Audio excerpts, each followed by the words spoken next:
Hello madlang people, mabuhay! Hello everyone! Welcome back to my channel.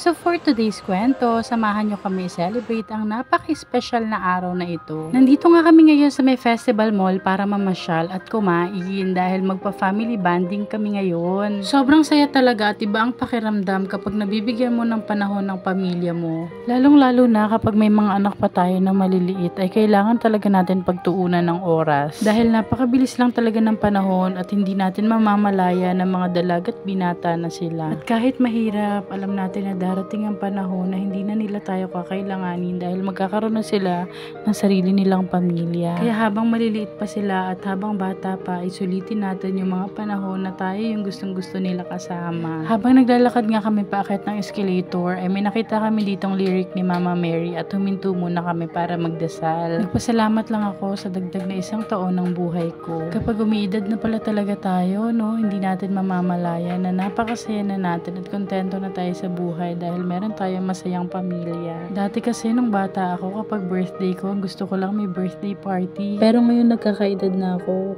parang wala na akong ibang gusto kundi makasama lang sila.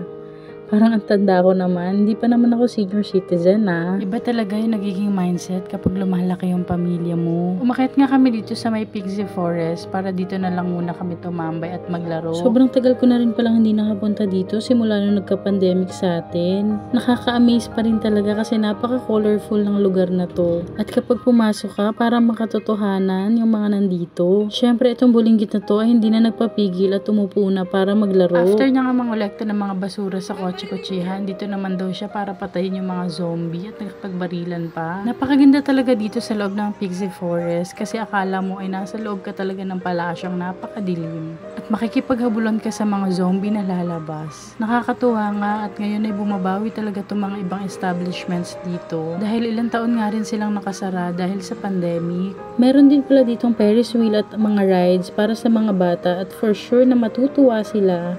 Sa loob din pala neto ay may mga nagtitinda ng cotton candies and any chocolates na mabibili ng mga bata. At itong makulit na bulinggit nga na to ay hindi pa tapos makipagbardagulan sa mga zombie. Yan, go, go! Sige, barilin mo! Go, go!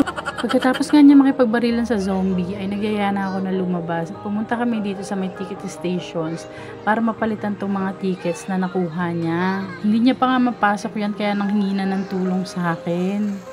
Dahil nga hindi namin dala yung card namin, ay naisipan namin na i-claim na lang yung tickets na na-earn namin. So ito na nga, namimili na tong bulinggit na to kung ano yung pwede niyang ipalit sa nakuha niyang ticket. Tawang-tawa nga ako sa kanya dahil ang dami niyang gustong kunin pero 100 plus lang naman yung tickets na na-earn niya. Finally, nakapili na siya na ipapalit niya dun sa mga tickets niya.